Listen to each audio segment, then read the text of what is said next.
მარა დანო საქართველოს ისტორიაში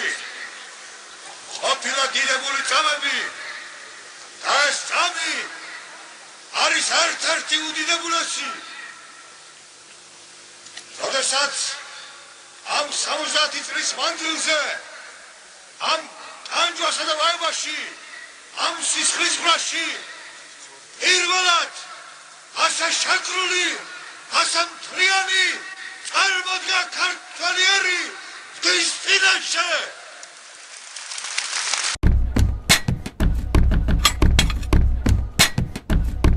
მოკლედ მე და უთომ გადავწყვიტეთ რომ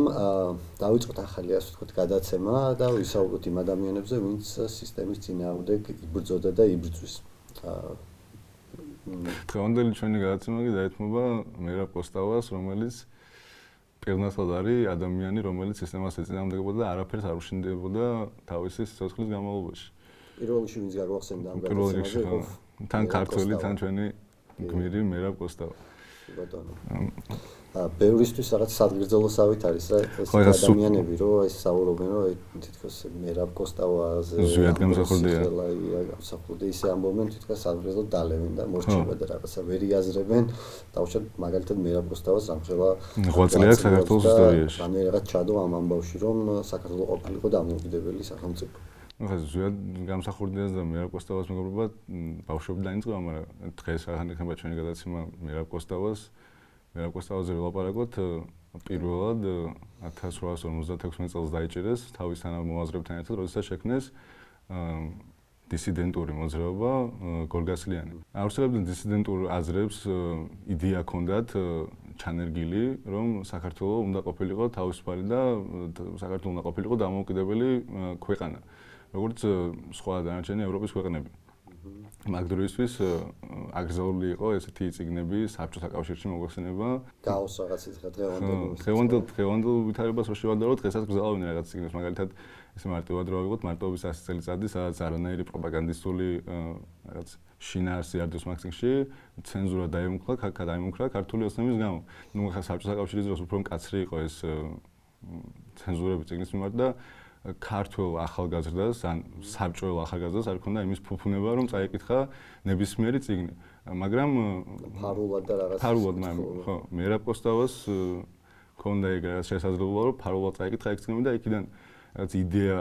იდეა ჰქონდათ, რა თქმა უნდა ეგ ერთ-ერთი მერაბ კოსტავას კი ზვიად გამსახურდიას მამის დამსახურებაა, კონსტანტინე გამსახურდიას რომ იდეა ჩაიბეჭდა თავში რომ საქართველოს უნდა ყოფილიყო დამოუკიდებელი ქვეყანა. და სულ დაყვებოდა ეს ხო მაშინდელი როგორ გითხრათ მაშინდელი სუსი ხო მაშინდელი კაკები რა კაკებთან ეხლა დღევანდელ იმასთან განსხვავებით რა დღეს რაც ხდება საქართველოში რომ ნებისმიერი ადამიანი რომელიც კრიტიკულად ამოიღებს მას ხედავთ ან იჭერენ ან ეხლა დღევანდელი კანონებს რო გადავხედოთ პირბადის გამო როგორ შეიძლება ადამიანი დაიჭირო გელახასაიას მათ წინა დღეს მაჩვენა ფოტო აი ეს პოლიციის ბანკ სუსის ბანკანა უკვე კარგახანია დამყვებაო და ფოტო თავისი ნომრები და ყველაფრით რა და მე ხო რაც გაუკეთეს გელას ყველა ხო კაცი ჩაუდეს რა ხუმრობით რო თქვა ვიღაცებს ახლა მგონი ჩელეს ეწერა თავის მაჯპაში რომ ზოგს ნარკოტიკს უდევენ და გელახასაია ჩაუდეს მოტეხილი ხელი რა ხო და ნაცემი ადამიანი ახლა მაგ დროისთვის ნუ როგორც ეხლა დღეს არ არის საჭირო და მიზეზი იმის გამო რომ ადამიანი დაიჭირო უბრალოდ როგორც ბერიას პრინციპით შენ მითხარიო ვინ არისო დასაჭერიო და ან დასახვრეტიო და კანონს მეთითო მოუძებნიო ჯერ დაიჭერენ და მე ვფიქრობენ აი ეს ხო მაგალითად ვარ ჩაუდოთ ამას ის სუსს რომ მივუბრუნდეთ იმ კგბ-ს ამბავს რა გახსოვს ეგ მომენტი რაღაც გაუტანა მერაბ კოსტავა მანქანაში რო იყვნენ ეს ხო და ის ზუსტად არ მახსოვს რა გაუტანა მაგრამ ხო რო სადილობდნენ მერაბ კოსტავა და საჭველი გაუტანა თუ რაღაცა რა ხო და ის სიმღერა მახსენდება ხოლმე რა ეხლა ამას რო ვიხსენებ ბაჩო ჯიქიზის მე დღეს უსვამი მიზანი ზუსტად ეგ დავადებ აი ეგ სადღაც ბექგრაუნდში ზუსტად ეგ არის რა მაშინაც ეგ იყო დღესაც ეგ არის სუსი არის სახელმწიფო უსაფრთხოების სამსახური და უსაფრთხოებაზე უნდა ფიქროს რაღაცა გარეშე მტერი თავისი აგენტები არ შემოუშვენ მთელი ამბები და ამათ ამ მთელი ქართული ოცნების ყოფნის პერიოდში ერთი რუსის აგენტი არ დაუჭერიათ და დაძდევენ და ტელეფონზე მიყურებდებებით და რაღაც ჩვენ დავყვებიან, ვინცაც უბრალოდ ბიზინა არ მოგწონს, იმიტომ რომ რუსი არის. ახლა ჩვენ რაოდენად დავაშავოთ 1000 წელი, ხო? ანუ ვართ ადამიანები, მივდივართ უნივერსიტეტში, სამსახურში, რაღაცა ამით შემოიფარგლება ჩვენ დღის ყველა ხედავს ამას რა, მაგრამ მაინც დავყვებიან იმ მანქანებით და რაში ხარჯავენ ამ რესურსს. ხო, რესურსი და რამდენი მილიონი დიო ამ ყველაფერში და განსხვავება ახლა საბჭოთა კავშირის და ქართული ოცნების ის არის, რომ რაღაც თითქოს მხოლოდ სახელიცვლება არის, რომ დააკვირდა ახლა შინაარს, თავიდან საბჭოთა კავშირის რაღაც მცირე რეფორმებით იყო რაღაც გამორჩეული და მე შემოვიდა ეს მკაცრი რეფორმები, ახლა 37 წლის დახვრეტები რო გავიხსენოთ, იგივე რეპრესიები წავიდა, აღარ დახვრეტაზე არ არის, აქ ვილაპარაკი, აქ არის დაჭერაზე რა. ახლა დიდად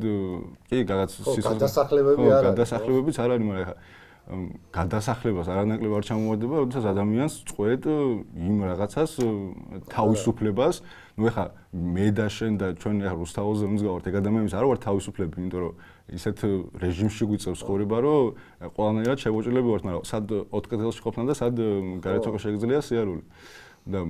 საბჭოთა კავშირის დროს თუცა მერაბ კოსტავასაც ამაზე უარი სიტუაციაში უწევდა ყოფნა, როდესაც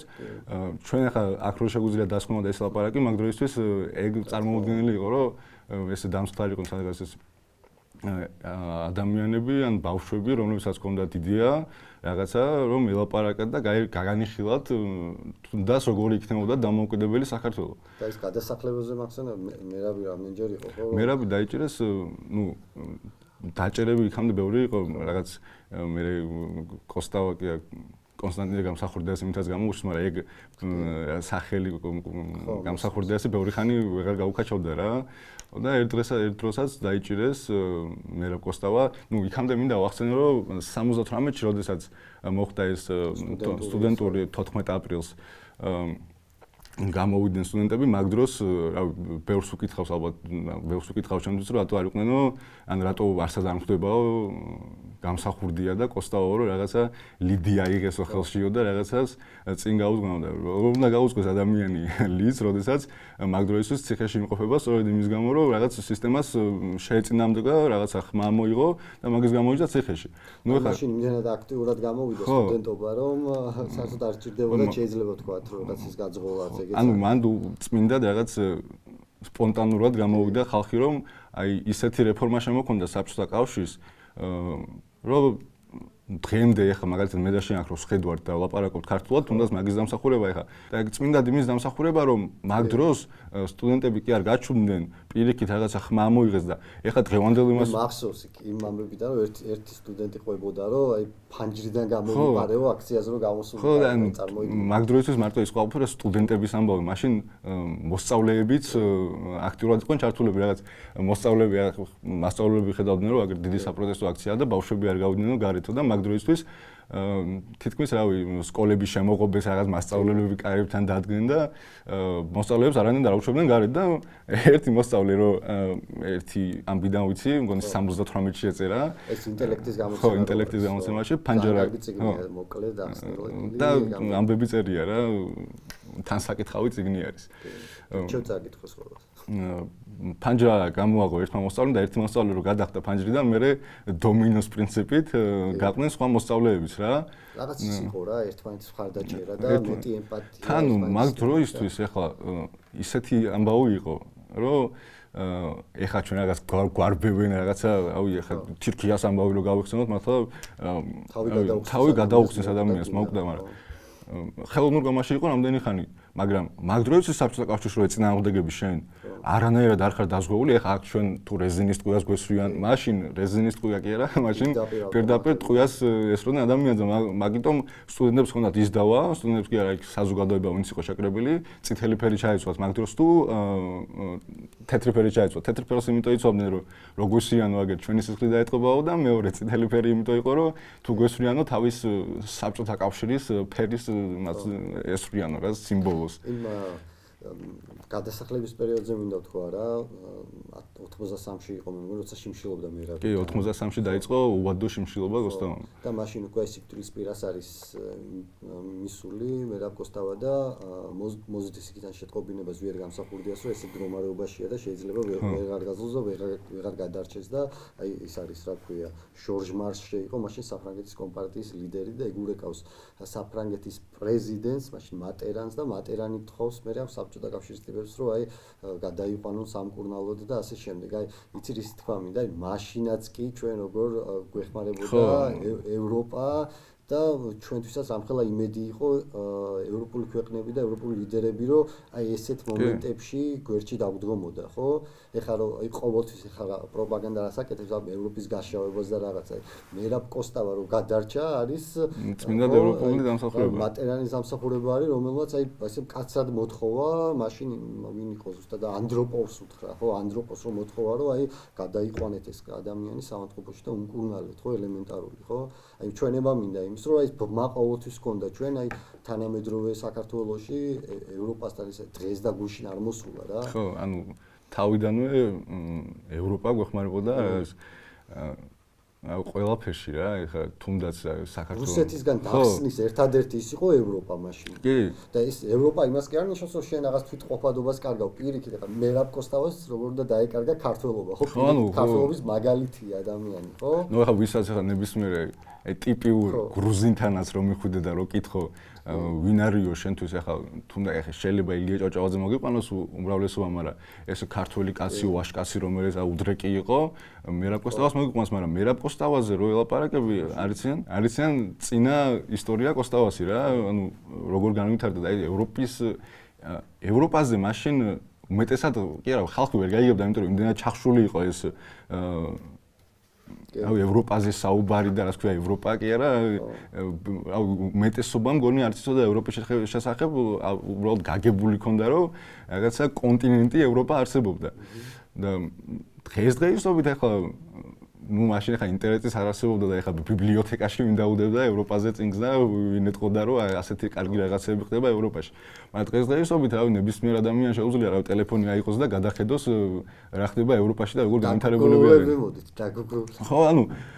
თუნდაც ახლა არავის ოჯახში ან შენ ოჯახიდან თუ არ არის ვინმე ემიგრაციაში წასული რაც დიდად საეჭვოა, შენი სანათესაოდან შენი ნებისმიერ მეზობელი შეიძლება იყოს ევროპაში წასული და ეს ევროპის გაშავება რო რავი LGBT თემი დადის და რაღაც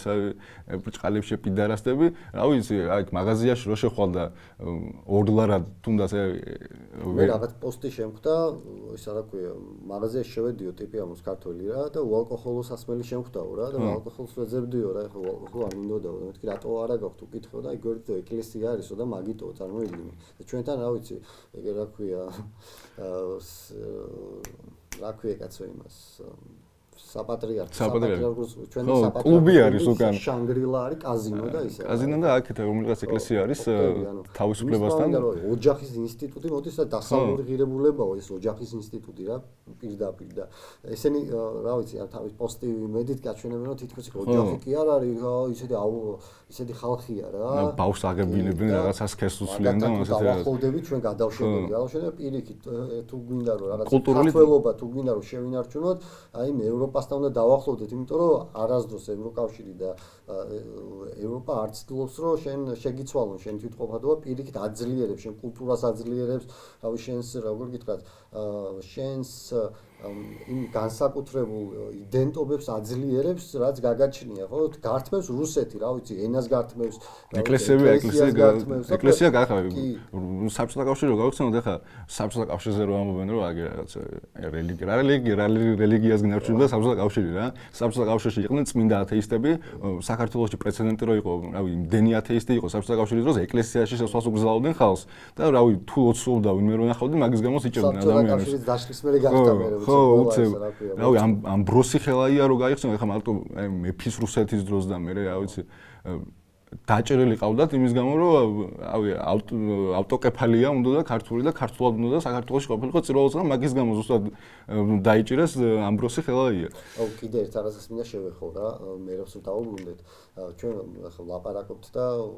არაძალადური აქტივიზმზე საუბრობ და პროტესტზე რა და ვიცი ეს განდის განდიდან მოდის შემდეგ რავი იქამდე ჰენრი დევიდ თორო და საუბრობენ ხოლმე მერაბი და ისიც რა ქვია ზვიადიც თოროობა გინდაო შენო ეუნება ზვიადი უბრალოდ მინდა გავიხსენო ეგეთი რაღაცა რომ ერთ-ერთი ყვება რა მერაბს ყვება რომ მისთვის არ არსებობდაო ცუდი ადამიანი რა ხო წარმოვიდი რა მდგომარ ჩვენზე ბევრად უარის პერიოდი იყო მაშინ ბევრად უფრო ცუდად ექცეოდნენ და ის აი მილიციასაც და იმასაც არჩი ცუდად არ აღიქონდა გესმის აი ყველაში რაღაცნაირად იმედს ხედავდა და მაგათო ესეც წამთო რა დაახლოებით ეგეთი ის ქონდა ანუ რა უმაღლესი სულიერი დონე ქონდა რაღაც ადამიანის რა რომელიც აი ძალიან რთულია რა მე არავის არ ვამტყუნებ ვინც დღეს შეიძლება პოლიციას აგინებდეს რაღაც მხრივ ხო იმიტომ რომ დღეს ისე იქცევა პოლიცია რომ ყველანაირი სახე აქვს დაკარგული მაგრამ შენ რომ ახერხებ ამ პირობებში რომ შენ თავზე ამაღლდე ხო ეგ არის რავი უდიდესი შენი შინაგანი რაღაც გამოწვრთობის სულიერი რაღაცა წვრთნის შედეგი არის ხო ანუ ბევრად მაღლად გახარ იმ ადამიანებზე რა ხო ხო მერაბი ხა გადასახლებული რო იყო ეს ციმბირში იყო მგონი მაშინ როდესაც ერთი თანამოსაგნე იყო ძალიან ცუდად რაღაცა დაავადება ჭირდათ მგონი რაღაცა სუსად არ მახსოვს მერაბ კოსტავა მივიდა და ეხმარებოდა რაღაც ხო სისხლი წმენდა და მერაბს უთხრეს რომ აი შენ რატო აკეთებ ამ ყველაფერსო ჩვენ ვიზამთო და მე ხა დღეს რომ რამე დამემართეს ხო ანუ ისეთი პიროვნება იყო რომ რა ვიცი წმენას გაძლევდა რა რაც წმენა უნდა დაკარგული ქონოდა რა ვიცი ისეთ ისტორიას ყოფიან რომ ერთი ისტორია იყო ვიღაცა კანონიერ ქურთან მივიდნენ მგონი და კითხეს ვინ იყო შენთვისო ყველაზე ისეთი ვის თამჯდახარო ციხეშიო და რავი ახლა ველოდებიო რომ მეტყვისო ვიღაცა კანონიერ ქურთსო და არა კანონიერ ქურთი და მერაბ კოსტავა უთხრა რა და მერაბ კოსტავა რავი ადამიანური სიმბოლოა და ერთ-ერთი ყველაზე დიდი ძლიერი რაც ქონდა რომ გაუტეხელი ადამიანი იყო ახლა მერაბ კოსტავა თავიდან რომ გადაასახლეს მაგ დროს მისჯილი ქონდა 2 წელი მაგრამ მერე დაუმატეს კიდევ 3 წელი და მერე საბოლოო ჯამში იჯდა კოსტავა მგონი როგორც 10 წელი იჯდა ციმბირში ისეთი რაღაც არ არის რომ ვიღაცა ციხეში კი არ გსვამს ციხეში ჩაჯდომა ჯერ ამხელა წნეხია ადამიანისთვის რომ ყოველგვარ რავი შენ საყვარელ ადამიანებს ვწდები რაღაც შენ საყვარელ საქმიანობას ვწდები და უბრალოდ გამოკეტილი ხარ ოს კედელს შუა და ვერაფერს ვერ აკეთებ ფაქტობრივად ვაკუუმში ხარ მე და შენ ახლა ნამყოფები ვართ იზოლატორში და ჯერ როგორია რომ 48 საათი იჯდე იმ იზოლატორში შესაძ ყველაფერს გარე სამყაროს ყველანაირად ხარ მოწყვეტილი ფაქტობრივად ხარ ვაკუუმში და მერაბ კოსტავა რაღაც ციხეში კი არისო დილეგში აი მაგის გამო დილეგში ხო დილეგი ქვია მაგას თუ რა ქვია კარცერში ხო ხო აი როგორ დავარქოთ არ ვიცი აი ეს რო ყავდათ რა კარცერში ხო აი ადამიანი ყავდათ კარცერში -30 გრადუს ყინვაში ტანსაცმელი დაუსველეს და ისე იმყოფებოდა წარმოვიდი -30 გრადუსში მთელი ღამე ყინვაში გადადა ხო აი ხო რადონის ის არის რა ანუ გაუტეხელი არის რა და ვერ გატეხეს მე შეიყვანეს იქ ერთ-ერთ რაღაც განცხადებაზე შეიყვანეს რა რომ ხელი მოვაწერეთო და რაღაც შეიძლება გაშვების ამბავი ყოფილიყო უფრო მეტად და რა ვიცი რა უნდა ვაღიარო რა დანაშაული მიმიწვისო რამის მიმართო და მასთან ერთად კიდე რამოდენიმე ადამიანი იყო იქ შეიყვანეს და მაგათაც არ მოვაწერეს ხელი შემდეგ რა იმიტომ რომ რავი მართლა არაფერი არ ქონდა დაშაული ის წამდა რავი რაზე უნდა მოეწერა ხელი ხო ადამიანი იჯდა ციხეში იმის გამო რომ არაფერი არ დაუშავებია უბრალოდ სწამდა ხო სამშობლო უყარდა და სწამდა იმ იდეის რომ საქართველოს დამოუკიდებელი უნდა ყოფილიყო ეხლა ვიღაც კოცი ტროლები შემოვარდებიან და იმას დაწერენ რომ პარალელს როგორ ავლებ ამ ორ შორის მაგრამ დღევანდელი ბიჭები ეხლა ჩვენი ბიჭები და ხალბატონები რომლებიც ციხეში სხედან საპროცესოსთვის არც ერთს არ მოუწერია ხელი არც შეწყალები არ გაუგზავნიათ არალეგიტიმური ყაველაშვილისთვის არანაკლებ სადისტობას არ გამოდის ჩვენი ბიჭები თუნდაც რომლებიც ციხეში ზიან ეხლა ანდრი კვარაცხელი ხო პატარა ბიჭები ერთი ისეთი ის არის რა ქვია რა ვიცი 19-20 წლის ბიჭები რა ეს ანდრი კვარაცხელია და ბიჭებს სადისტურად ექცევიან ეხლა თუნდაც ეხლა მარტივი მაგალითი რო ავიღოთ რა ეხლა ხან გამოუშვეს ნინო დათაშვილი და რის გამო გამოუშვეს განა იმის გამო რომ რაღაც ვერაფერი ვერ დამტკიცეს რა ვიღაცა დავით მატიაშვილი რომელიც არის რაღაც ჩაოლებრივი აი შნირი უხეშად რო ვთქვათ ამ რეჟიმის უკბინა და მაგის გამო ადამიანი ჩასვეს და რატომ მოხდა ეგ იმიტომ მოხდა რომ რა ვიცი აგინებდა სცემდა რა და მაგ დროს ის პროცესი იყო მაგ დროს რომ დათაშვილი ეჭირათ ხელში მანდატურებს და აი რა ვიცი როგორ დავარქვა ძალიან უხეშება გამოათრიეს სასამართლო იმიდან და ამ მომენტში ვინც წესით არის დამნაშავე ეგ მატიაშვილი და მატიაშვილის მანდატურები ეგენი რჩებიან გარეთ ისევ აი ამ თუნდაც არაფერი რო გავიღოთ ამ მინდა რა უბრალოდ აუხსნა რა ბევრი თქვენგანი ალბათ არ იქნება რა ვიცი სასამართლოში დავყოფი როდესაც საქმე მიმდინარეობს რავი აქტივისტების ან პროტესტის მონაწილეების წინააღმდეგ რა და თქვენ ნახავთ უბრალოდ აი წარმოვიდგინეთ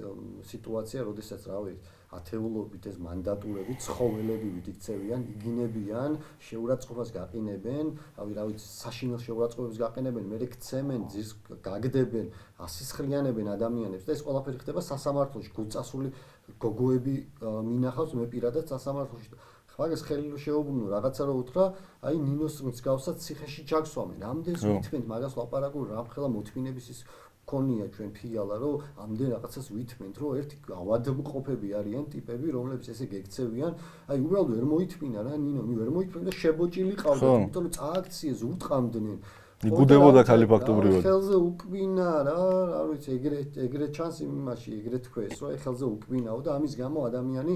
რამოდენიმე წელი ციხეში გაუშვეს, ეხლა უბრალოდ იმიტომ გამოუშვეს გირაოთი, რომ ინდონემდე მიიყვანეს ციხეში, რომ ადამიანები ვეღარ გადაადგილდება თავისით და საშინელ ტკივილებს გრძნობს და რამოდენიმე ოპერაცია უნდა ჩაიტაროს, რომ ცოტა მაინც მობრუნდეს უკვე. ჯერ რომ გამოვიდა ციხიდან, რეალობა ციხიდან რუსთავის ციხიდან რომ გამოვიდა, არ ჩამეხუტოთ ყველაფერი მტკივაო, ყველაფერი მაგიმაში აისახება რა. და კონცტროლები შემოვარდნენ და აბა ეს არისო ვერ დადისო, ადამიანი ძლივს მოძრაობს უბრალოდ. ყველაფერი სიარულის დროს ყველაფერი ტკივა. ადამიანის ავი ამ ბოროტებას რა ვიცი საზღვარი არა აქვს სამართლა წარმოიდგინე ამას რომ იმსახურები და ამბობ რომ რავი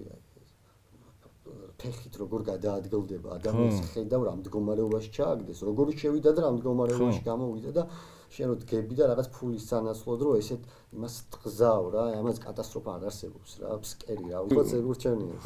სუფი აქვს ჭამს რა გავაგრძელოთ ამ მერაბ კოსტავაზე ხო აი დროში ჩამოკიდების ნაწილი იყო კიდე ძალიან ისეთი აქტი რა, რაც მე მახსოვს, მე მგონი 88-ში იყო, ხო? 88-ში კოსტავა, ხო. ხო, 26 მაისს რომ მოაწყვეს იმაზე ხო ამბობ. არა, სახლში რო ჩამოკიდა დროშა, საქართველოს დროშა და იქ საუბარი იყო იმაზე, რომ დაახლოებით 1921 წლის შემდეგ არ აღმართავთო ეს საქართველოს დროშაო და შემდეგ იქ მოდი ისე ქართულ ენაზე ვთქვათ, სუსი და პოლიცია და ეგეთები რომ მივიდნენ, აი ბოლომდე ხელში ეჭირა და არ უშვებდა რა. შეუდრეკელი ადამიანი ვარ, ძლიერი. და კიდე იცი რა, რაზე მინდა ყურადღება გამომახვილა, აი 9 აპრილს ტანკები შემოვიდნენ რა. იდგა და ეს მედგა შაულეგოთი შეეგება. ისეთი შელაპარაკება იყო იქ, რა ვიცი, ილია მეორის იყო ზედ გამსახურდიაც იყო და ილია მეორე მას მოუწოდა რომ ეს აქციის გადაიტანათ ქაშუეთთან, მაგრამ მერაბ კოსტავა გამოვიდა და ეუბნება ეს რაღაცას რომ ეს არისო ისეთი წმინდა მომენტია, როდესაც ქართველი ხალხი ერთი სულისკვეთებით არისო შეკრებილია.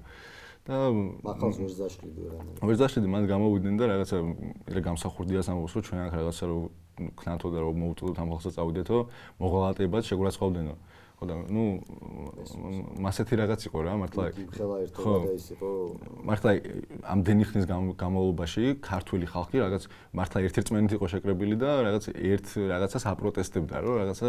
უფრო უკეთეს ცხოვრებაში უნდა ცხოვრება. როდესაც შემოვიდა ეს რუსული ტანკი, მერაბ კოსტავა, აი ამ ხალხს, რომელსაც ესროდნენ, რომელიც რა ვიცი, გუდავდნენ, ეგ ხალხი გამოყავდა და ეხმარებოდა. რამხელა ადამიანური ძალა უნდა კონდეს რომ ამ ყველაფერს აკეთებდე რა. ნუ ერთი ის არის რომ შენ აქციის მონაწილე ხარ და რაღაცა შენი თავის გადარჩენაზე ხარ და რა ვიცი იქიდან დაახციო ან რაღაცა ისეთი გააკეთო რომ შენ არაფერი არ მოგივიდეს და მე კოსტავა აი ამ ყველაფერში ის იმდენად აქტიურად იყო ჩართული და თავის სიცოცხლეს რისკავდა რა იმ ადამიანს რომელთანაც ტანკით მშვერილი იყო მაგ ადამიანთან მიდოდა და გამოყავდა რა და ეგ ისეთი საქციელი ადამიანისთვის რომ ზეზნეობრივი ადამიანი რა რომელსაც თავზე მეტად ის მოქალაქე უფრო უყვარს რომელსაც აი ხა ელოდება რა ვიცი სიკვდილი რა სიკვდილზე სიცოცხლეზე მნიშვნელოვანი ადამიანისთვის რა ვიცი რა უნდა გაგაჩნდეს რომ მოკვდები და არ ესმერე რა ხდებოდა მერაბ კოსტავა თავის თავს საფრთხეში გდებდა ამ ყველაფრის გამო რა ეხა ხო 99 ამბავი კი არა თუნდაც გადასახლებული იყო და შევახსენე რომ ყინვაში ყავდათ გაგდებული მარტივად შეეძლო რომ მაგ ამბავს მოშორებოდა და რაღაცა ეთქვა აღიარებინა თავისი დანაშაულით და ჩამოსულიყო საქართველოში მაგრამ ის არის ადამიანის პრინციპულობის ამბავი, რომ არა მე არაფერი არ დამიშავებია პირიქით, რა ვიცი, ქვეყანას ვადგებოდი და შენ რომ მოდიხარ და რაღაცაზე ხელის მოწერას ვთხოვ, იმის გამო რომ არაფერი არ დამიშავებია, წმინდად პრინციპული კი არა, ვიცი, რაღაც სიტყვები შერჩევართულია მაგ ადამიანისთვის. მე კიდე მინდა გავამახვილო დღევანდელ მდგომარეობაში ჩვენი პრობლემა რა არის ძირითადად არის ის რომ ვერ ვერთიანდებით რა. კი ძალაერთობა შეგვიწერია გერბზე, მაგრამ რეალურად ეს პრაქტიკულად იმდენად ვერ ხორციელდება, ხო? იქ არიან კონკრეტული ინდივიდები, ვისაც ერთმანეთთან რაღაცა კამათი აქვს და ძველი წყენები და ვერ რიგდებიან, არის ცოტა ეგოს ნაწილები ზოგიერთებში და ეს ეგოს ნაწილი ის როგორი არის, რომ ეგოს ნაწილი არსებობს და ამის გამო ვერ ხდება გაერთიანება. იქ არის ბევრი რაღაცა შეცდომა დაშვებული და ასე შემდეგ რა. და ერთი პატარა ციტატა მინდა წავიკითხო მერაბის რა. მერაბი იყო ერთ-ერთი გამაერთიანებელი ხოლმე ამ ხალხის რა. რაღაცა რო ხდებოდა ერთმანეთს წაკიკლავდებოდნენ, მერაბი რო ჩადგებოდა მაგ ამბავში, გვარდებოდა ხოლმე პრობლემა და მინდა რომ ეს წავიკითხო და რა ვიცი წაიკითხონ ჩვენებიც, ჩვენ მხარეს არის რომ ალტერნატივა ერთიანობას არ აქვს და გვერდზე უნდა გადადო წყენაც, ეგოც, როცა საქმე სამშობლოს სიყვარულს ეხება და სამშობლოს გადარჩენას ეხება, ხო? და ესეთ რაღაც ამბობს, რომ თუ არ გავერთიანდებით ერთმანეთის ქიშპობას და ლანძღვას თუ არ დავანებებთ თავს, ისეთ უკუნში აღმოჩნდებით, რომ ხელის ცეცებით დავიწყებთ ერთმანეთის ძებნას, მაგრამ ვეღარ ვიპოვით რა. იმ ეტაპამდე არ უნდა მივიდეთ, რომ ერთმანეთი ვეღარ ვიპოვოთ ჩვენი რაღაცა პირადი ეგოების თუ წყენების გამო რა. სანამ დროა, ხელი უნდა ჩავჭიდოთ ერთმანეთს და ეს ქვეყანა უნდა გამოვათრიოთ იმ რუსეთიდან, სადაც ახლა არის რა. მე კოსტავას აქვს კიდე ესეთი სიტყვები, რომ მოესწრებითო იმ დროს, როდესაც საქართველოს დამოუკიდებელი იქნებოდა, მაგრამ მაშინაც არ უნდა შეწყდაოს დამოუკიდებლობის ბრძოლა რა. ეხლა ჩვენ ესე რო ვთქვათ, დამოუკიდებელი სახელმწიფო გვაქვს და სხვა ერებში აღიარებული ვართ როგორც დამოუკიდებელი სახელმწიფო საბჭოთა კავშირზე განსხვავებით, როდესაც ვიყავით რაღაც რუსეთის გუბერნია რა. რომ რაღაც ეხლა როგორც იციან რუსეთში, საქართველოში საერთოდ გრუზია, ხაჭაპური, ხინკალი და მასეთი წარმოდგენა აქვს. თუნდაც რო შევადაროთ რა რუსეთში ეს წარმოდგენა რო აქვს საქართველოზე, ევროპაში რო ჩახვიდე, ისტორიას გეტყვიან, რომ 8000 წლიანი ღვინის სამშობლო ვართ რა. ხო, იმათვის ხაჭაპური ხარ და იმისთვის ხარ სახელმწიფო რა. ხო, სახელმწიფო ხარ, რაღაც კულტურა გაქვს, რაღაც ისტორიული მნიშვნელოვანი ქვეყანა იყავი რა. სტრაუსანი ხარ და ხდება ანუ მთელი ეს ისტორია ხარ, ტრადიცია ხარ რა. ტრადიცია ხარ შენ ევროპისთვის და კულტურის ნაწილი ხარ. როგორია ხაჭაპური. როგორია ვიღაცისთვის იყო ხაჭაპური და ვიღაცისთვის იყო რაღაცა ისეთი ქვეყანა, რომელსაც დიდ პატივს სცემს რა. ხო, ეგ არის. ხო და ვიცი უნდა ელემენტარული უნდა შეეძლოს ადამიანს იმ ყველაფრის გარჩევა, რაც დღეს ხდება საქართველოში. წმინდად უნდა ადარებდეს საბჭოთა კავშირის რეპრესიებს და დღევანდელ რეპრესიებსაც. იმიტომ რომ, ვიცი, როგორც ვახსენე, მარტო სახელით არის ცვლილება ქართული ოცნება და საბჭოთა კავშირი. ერთ-ერთი მინდა ასევე მიმართო რა ჩვენს მსმენელებს, ასე ვინც მოგვისმენს, რომ რეალურად ახლა ჩვენ რაზეც ვლაპარაკობთ სისტემის წინააღმდეგ მებრძოლ ადამიანებზე რა, ყველა არის ძირითადად კაი ტიპი. ჩვენ ვიზეც ვლაპარაკობთ, ვიზეც ვილაპარაკებთ, ჩვენ საუბრობთ იმ ადამიანებზე, ვინც პოლიტიკური ნიშნით სისტემის წინააღმდეგ იბრძოდა, ხო? რა ვიცი, ამბროსი ხელაია რო ვთქვათ, ეგეთი ადამიანი და შეიძლება შემდეგ გადაცემა ამბროსი ხელაიას დავწეროთ. მერაბ კოსტავა ასეთი ადამიანი იყო და დღემდე ჩვენი რაღაცა სამოტივაციო ადამიანია, ხო? აი ჩვენი ბრძოლის უკან ავანგარდში ალბათ მერაბ კოსტავას სულიც დგას, იმიტომ რომ მაგზას მიყვებით რა, რეალურად. ესეთი სიკვდილზეც რომ ვისაუბროთ, ხო? ესეთ ადამიანს საბჭოთა კავშირში როგორც იყო მერაბ კოსტავა, რომელიც ვერანაირად ვერ გააჩუმეს მაგ ადამიანს ერთადერთი გასაჩუმებელი მიზეზი რა, კი არა, მიზეზს ვერ უპოვიდნენ და მოიფიქრეს რომ ეს ადამიანი რაღაცნაირად ტრაგიკულად, მაგრამ იქ ის არის საინტერესო მომენტი, რომ მერაბ კოსტავას მაგ დროს საერთოდ არ უწევდა მანქანით მან წასვლა რა, რაღაც ზარი მიიღო, რის შემდეგაც გადაუდებელი საქმეს ჩასხდნენ მანქანაში. სხვა გამოცასვლები დასასვენებლად მიდიოდნენ მაგ დროს და უბრალოდ საქმე გამოუშვათ, ჩასხდნენ მანქანაში ჭავჭავაძე, თამარი და კოსტავა. რა დროსაც ესეთი ზუსტი დაზუსტებული ინფორმაცია არ გვაქვს იმის შესახებ თუ როგორ მოხდა ეს ყველაფერი. ერთი მოსაზრებით ის არის რომ ღორმა გადაურბინაო მანქანასო, მეორე მოსაზრებით ის არის რომ ბორბალის თემაც იყო და მესამე ის იყო რომ მუხრუჭი არ იჭერდა მანქანაში. ასაც თამარიც ამბობს ავის ინტერვიუებში. როდესაც ხდება ეს ყველაფერი, მნიშვნელობა ის ფაქტია, რომ ხორბლს კი არ გადაუბენია მან, ისე მოხდა რა, მოუწყვეს რომ რაღაც ბორბალი გადაუგორეს თამარჩხეიძე, რომელიც იჯდა მანქანაზე, ეს მანქანა ვერ გააჩერა და ამოტრიალდა. როდესაც მიდიან ამ სასტრაფო მოდის იქ კგბ და მაგ დროს მერაბ კოსტავა როგორც თამარჩხეიძე ყვება თვითონ კატეგორიულად ეწინააღმდეგებოდა რომ ნემსი გაეკეთებინათ კოსტავასთვის და მაინც რთული ავარიაში ვარ მოდა ადამიანი მოყოლილი რაღაც ჯერ შოკურ მდგომარეობაში შეიძლება იყოს და მეორე შოკურ მდგომარეობაში თუ არ არის შეიძლება ძალა ქონდეს დაკარგული იმის რომ რაღაც წინააღმდეგობა გაუწიოს მაგრამ რა ძალა და ღონე ქონდა ყველანაირ ეწინააღმდეგებოდა მაგრამ მაინც გაუკეთეს ეგნემსი და მიიყვანდი სამწყობაში იქამდე გარდაიცვალა ნუ ხა ჭავჭავაძეც რო ვილაპარაკო ჭავჭავაძე იყო იმაში სამწყობაში და ესეთი ბანალური მიზეზი აქვს რომ ისეთი შპრიცი შეუყვანეს ინფექცია შეუგდა და მასე გარდაიცვალა ანუ ყოველთვის მოიშორებს რეჟიმი ისეთ ადამიანებს რომლებიც სისტემას ეწინააღმდეგება რა და მერაბ კოსტავას ერთ-ერთი იმის მაგალითია რომ ადამიანი რომელიც ვერ გააჩერეს ვერ დააჩოქეს ვერ გააჩუმეს მოუწყვეს წმინდა რაღაც ისეთი ამბავი სპეცოპერაცია და მოკლეს რა ну დღესაც შენ ვინც ახლა გადაცემას უყურებ შენ შეიძლება ხმას იღებდი მაგრამ უმეტესობა ადამიანებისა სტუდენტებისა რომლებიც ასე აქტიურად უნდა იყოს პროცესში ჩართულები იმის გამო რომ ესეთი რეფორმები შემოაქვს ჩვენ რა მინიმუმ იმიტომ რომ შენ გეხება რო ამბობდით რომ აგერა მე არ მეხება ახლა ეს კანონი და რაღაცნაირად აგორებდი აქციაზე არ გავდივარ და პირბადეს არ ვიკეთებ მაგრამ შენ რომ მოგიწევს მე რაღაც განათლების რეფორმები და 3+1 მეთოდების სწავლა ჯერეთში 3+1-ით რო 3 წელი მოგიწევს მაგალითად ისტორიაზე ხო 11 კლასი რო 11 კლასი შეგიძლია ახსნა როგორი ის არის საშინელება ჩვენთვის დამაზიანებელი. კი რა თქმა უნდა 11 კლასი არის ცუდი იმიტომ რომ შენ უცხოეთში თუ გინდა განათლების მიღება იქ ძალიან დიდი ბარიერები გიჩნდება იმიტომ რომ 12 წლიანი განათლება არის ეს აპრობირებული მეთოდი ევროპული განათლებისთვის და სხვათა შორის ხო ვამბობთ რომ რუსული არის 11 κλასი რუსეთიც ცდილობს ახლა რომ 12 კლასი რადონის ფსკერზე ვართ რომ რუსეთიც კი ჯობია რაღაცა რუსეთიც კომბახიზე რო გამონდა ჩვენი ქვეყანა უნდა იყოს რა ვიცი ბევრი სპორტ დარბაზი უნდა გავხსნათ რა საქართველოს თუ სპორტ დარბაზი უნდა დავარქვათ ამ ქვეყანას ჩეჩნეთი უნდა სპეციალურად ჩეჩნეთი უნდა საქართველოს რაღაცა იუარჯიშონ და გავიდნენ ჩვენ რომ ამბობთ რომ ბელარუსიზაცია გვემოქრება ბელარუსიზაცია კი არა ბელარუსიზაცია უარესი გვემოქრება რაღაცა გვექნება ორი გუბერნია რუსეთის მიერთებული იქნებით ქუთაისის გუბერნია და თბილისის გუბერნია ახმატსილა ხო რაღაც აი შენი პროფესია რო არის მაგალითად აი თუნდაც ჩემი იმით რა ვიყო რომ მაგალითად მე ვარ ისტორიკოსი რა ისტორიაზე ვსწავლობ ახლა რა უნდა ვასწავლო იმას ჩემ იმას მოსწავლეებს რა ვიცი 26 მაისი არ არის საქართველოს დამოუკიდებლობის დღე და საბჭოთა კავშირი რო შემოვიდა საქართველოში 25 ფებრუარს ეგ იყო წმინდად გადარჩენისა მეთოდი რა ქართულ ბიზნეს ივანიშვილზე უნდა ვასწავლოთ სკოლაში რომ რაღაც მაგარი ადამიანია და ეს ბიზნეს ქომოპენებაში დებს რაღაცებს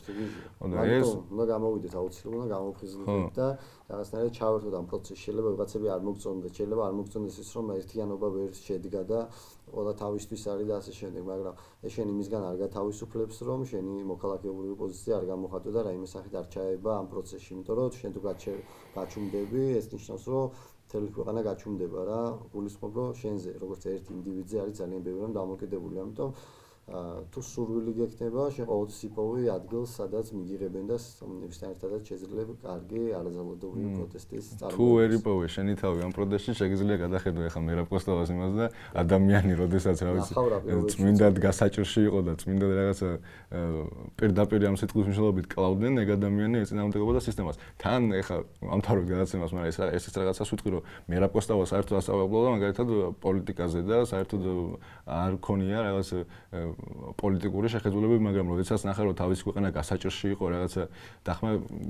ისა კოსტავა სწავლობდა რაღაც მუსიკოსი უნდა გამოსულიყო ადამიანი და პოლიტიკაში ჩაება და როდესაც ციხიდან გამოვიდა მაგალითად პირველი სახლში კი არ გაქცეულა წავიდა სადღაც უახლოეს ადგილზე სადაც ფორტეპიანოზე შეძლებდა დაკვრას და ეგ ადამიანი რომელიც წმინდად მუსიკაზე იყო შეყვარებული ეგ ადამიანი ჩაება პოლიტიკაში და დღევანდელი სტუდენტები რომლებიც პოლიტიკაზე სწავლობენ ამბობენ რომ ჩვენ აპოლიტიკურები ვართ რა აი როგორი სასაცილოა რა როგორი სასაცილოა აი ბანალურია პოლიტიკაზე რომ წარსწავლობდე საერთოდ რა ვიცი საერთოდ რო არ სწავლობდე არ შეიძლება აპოლიტიკური იყო იმიტომ რომ აპოლიტიკური ადამიანი ნიშნავს იმას რომ შენ ესე იგი რაღაცა წყობში არ გაქვს და გამოსწორო რა. პოლიტიკა ყველას ეხება. ყველას ეხება, მაღაზიაში შედიხარ და 5 თეთრი ძვირი ღირს პური უკვე პოლიტიკა არის და უკვე შენ გეხება, ამიტომ შეიძლება იყოს აპარტიული და პარტიები არ მოგწონდეს, მაგრამ პოლიტიკა არის ის, რაც ყველას ეხება. აი ამ გადაცემას რო უყურებ, აი ეგეც პოლიტიკა არის, იმიტომ რომ შეიძლება ერთ დღეს ეს გადაცემაც დაიხუროს. ხო. კარგი, მოკლედ. ჩვენი გადაცემა დასასრულს მომახულ და ეხლა დღეს რაც ვლაპარაკეთ ალბათ მერაბ-კოსტავაზე არ იყო იმდენად დამომწურავი, მაგრამ შეგიძლიათ წაიკითხოთ მერაბ-კოსტავაზე 78 ამბავი და მე თუ გაგიჩნდათ ისევ ამ ადამიანის მიმართ ემპათია, უამრავი წიგნი არსებობს, სადაც შეგიძლიათ ნახოთ როგორი ადამიანი იყო მერაბ-კოსტავა. ჩვენ კი მომავალ კვირას ისევ ჩავწერთ ახალ გადაცემას, როგორც თქვით, შეიძლება ის ამბროსი ხელაია. საინტერესო გადაცემა იქნება სავარაუდოდ, ჩვენ რა ვიცი, არ დავიშურებთ ძალღონეს და მოკლედ მომავალ შეხვედრამდე. მომავალ შეხვედრამდე.